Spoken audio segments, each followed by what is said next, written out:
So one thing that's inevitable, other than Thanos, is change.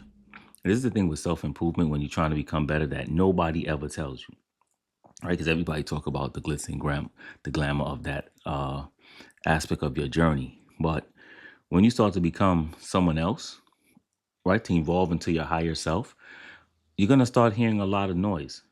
And the question is, can you cancel that out and stay focused on the task at hand, right?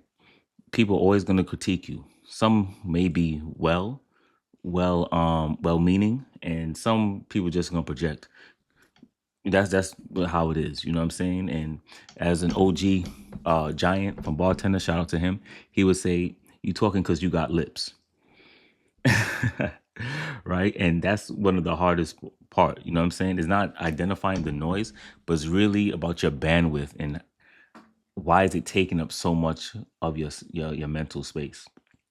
That's really the hardest part, because not everything needs your attention. Even when you're going through an exercise and you're going through the rep, that noise of you second guessing yourself, you have to block that out, right? Even you missing a workout, people comment and things like that. You know what I'm saying? It's funny too, because I have clients, right? They're like, Tristan, can you come at this time? Because I don't want nobody to see me working out. I'm like, that's what the eyes are made for. And I said, too, ain't nobody paying you that much attention. You know what I mean? That's noise. That's a distraction that you're focusing on. Just show up at the gym, man. All right. So by canceling the noise, this is how you win. And when it comes to alchemy, that's my thing, right? It's not about eliminating the noise. It's really not. It's really about developing the judgment on how to know what's the signal, right? And which information how to use the information or the feedback you're getting to make you better. It's not about static. It's about always um when I say static, it means staying still. It's about keep being dynamic. So taking what you have there and going in and evolving and making it better for yourself. You know what I mean?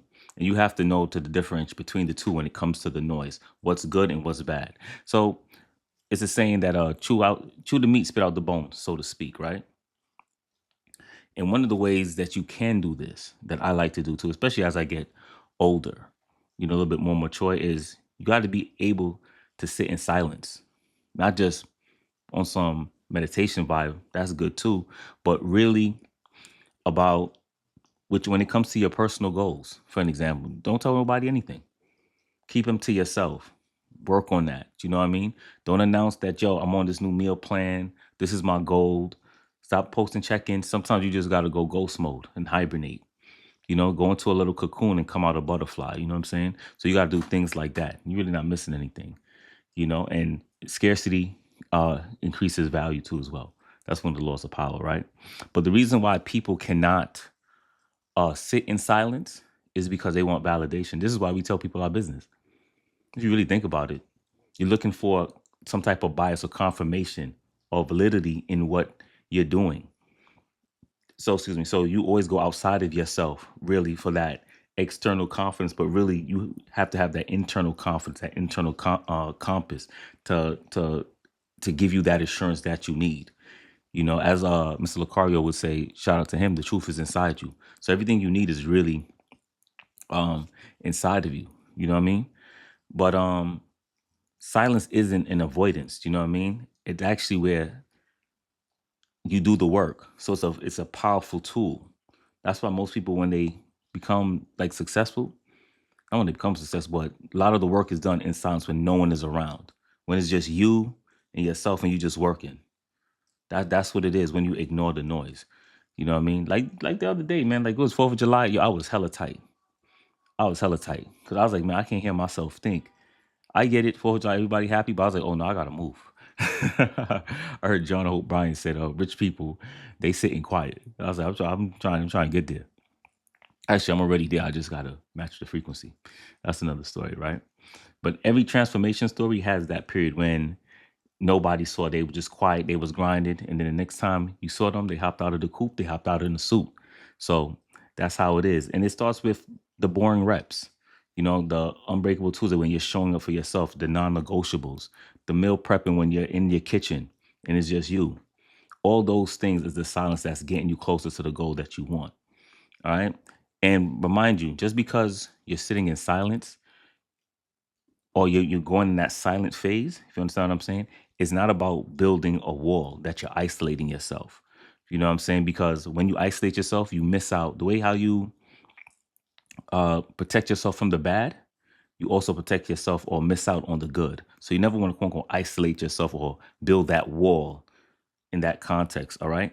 Because when you do that, you're stopping yourself from being corrected, coaching and getting honest feedback that would help you or even get you to that next level. And believe it or not, there are people out there that want you to win. So don't ever think you're quote unquote by yourself. The mistake we make is trying to always look outside for that validation.